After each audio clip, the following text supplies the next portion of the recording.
Hello everyone. In this video, I will show you exactly how to connect your Tradeify account to Tradovate.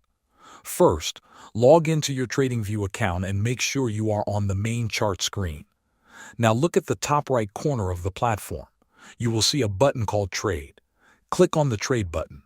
This will open the broker section where you can connect to a trading account. Inside the broker section, you will see a search bar. Click on the search bar and type Tradovate. When Tradovate appears in the list, click on it to begin the login process.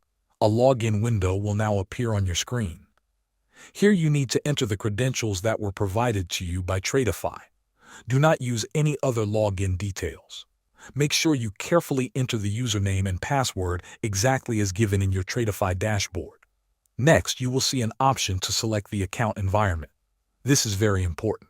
If you are using a Tradeify account, always select Demo. Only select Live if you were specifically instructed to use a live environment. Choosing the wrong option can prevent the connection from working properly. After entering your credentials and selecting the correct environment, click on Connect. The platform will now process your request and link your Tradeify account to Tradovate. Thanks for watching.